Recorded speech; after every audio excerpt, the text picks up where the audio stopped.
Hello friends, welcome back to my new video. तो आज हम आ गए हैं एक और से नई वीडियो लेकर सिर्फ आपके लिए। वो है क्लास 9th फिजिक्स का जो टॉपिक है। आज आई थिंक 4 लेक्चर है, 4th लेक्चर। तो यहाँ पर इम्पल्स जो है करेंगे। चलिए करते हैं। तो क्या होता है इम्पल्स, जानते हैं? देखो, इम्पल्स हम उससे कहते हैं अगर कोई भी फोर्स, कोई भी बड़ा सा फोर्स अगर कोई छोटे टाइम इंटरवल में लगे, उसे हम इम्पल्स कहते हैं। जैसे मान लो एक ब्लॉक है, उसमें आपने फोर्स लगाया 2 न्यूटन 3 सेकेंड। एक और है जिसमें 2 न्यूटन फोर्स लगाया 4 सेकेंड।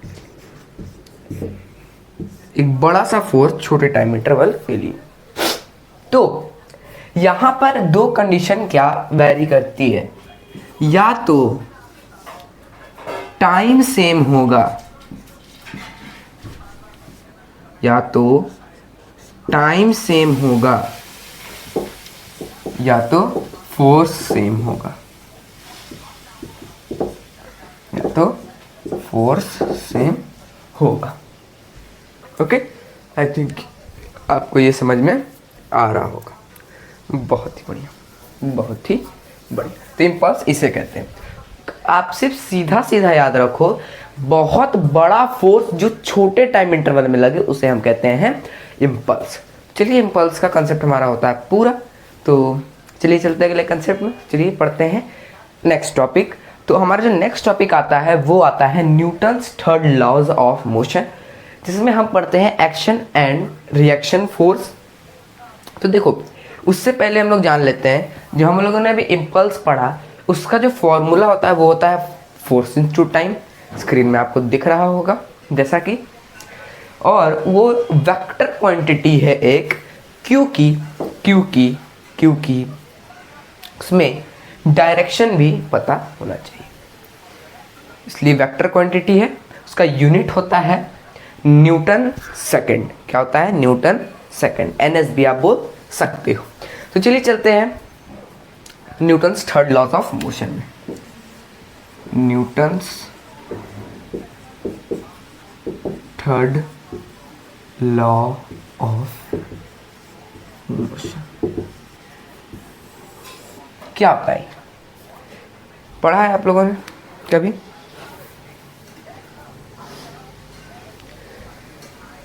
अगर कहीं पर एक एक्शन लग रहा है, अगर मैं इस बोर्ड में मारूं तो जितना फोर्स मैंने लगाया है उतना फोर्स वो मुझे भी देगा। टू बॉडी के बिटवीन ये होता है।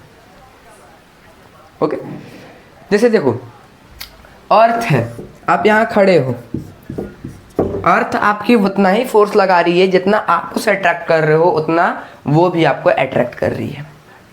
तो ये हो गया एक्शन एंड रिएक्शन फोर्स। फिर अगर मान लो आप जब कोई भी गन लेके अगर आप गोली चलाते हो तो वो जब रिकॉइल करता है तो आपने जितना आगे फोर्स दिया उसे गोली को निकलने में फोर्स लगा होगा, तो वो पीछे ही उतना भी रिएक्शन दिया ना। जैसे एक एग्जांपल देते हैं। ओके, एक पेपर ले लो हाथ में, आप लोग सब एक पेपर ले लो। जैसे मैंने भी फाड़ लिया है, पेपर ले लो।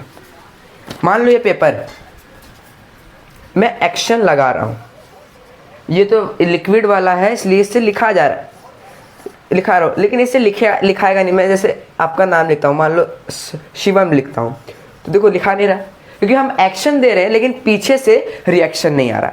अगर वही चीज़ अगर मैं यहाँ रख के लिखूँ तो यहाँ पर अगर मैं एक्शन दूंगा तो पीछे से रिएक्शन आया, इसलिए ये क्या हुआ? लिखा गया। तो ये होता है आपका Newton's third laws of motion. To every action there is equal opposite reaction.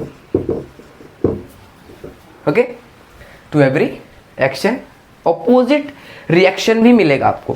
अगर फिर से मैं एक बार बोलता हूँ, आप अगर अभी पढ़ रहे हो तो आप दीवार में एक पंच मार के देखो, जितना आप उससे फोर्स लगाए हो दीवार में मारने में, उतना ही फोर्स उसमें लगाएगा, और उसमें ज़्यादा देर भी नहीं लगता है। कितना ज़्यादा से ज़्यादा टाइम लगेगा? एकदम 0.000, बहुत कम टाइम लगता है। जैसे ही आप, जैसे देखो यहाँ पर मैंने मारा, तुरंत ही दर्द स्टार्ट हो जाएगा, तुरंत ही दर्द स्टार्ट हो जाएगा। ओके, तो एक बार मार के ट्राई करना, बहुत ही बढ़िया। जैसे मान लो एक फोर्स है, एक दीवार है, उसमें आपने पंच मारा, तो आपने अगर 2 न्यूटन का फोर्स लगाया तो वो भी उधर से 2 न्यूटन का ही फोर्स लगाएगा। क्या लिखा हुआ है? Equal opposite reaction. तो सीधा सीधी याद रखो, Newton third law of motion हम उसे कहते हैं जिसमें अगर मैं फोर्स लगा रहा हूं तो अपोजिट में उतना ही जितना लगाया है उतना ही फोर्स मेरे पे भी लगेगा। तो ये होता है न्यूटन का थर्ड लॉ ऑफ मोशन। तो आप लोग फिर सोच रहे हो कि भाई laws of conservation of momentum ये सब कहाँ है? उसके लिए अलग लेक्चर मैं बना दूंगा। तो ये होता है आपका Newton third laws of motion. तो अगर आपको इसके टॉपिक में अगर वीडियो चाहिए तो इस वीडियो को लाइक करें एंड शेयर करें। तो आज के लिए इतना ही। वीडियो पसंद आए तो लाइक कर देना है, सब्सक्राइब कर देना। आज के लिए इतना ही, तब तक के लिए बाय बाय।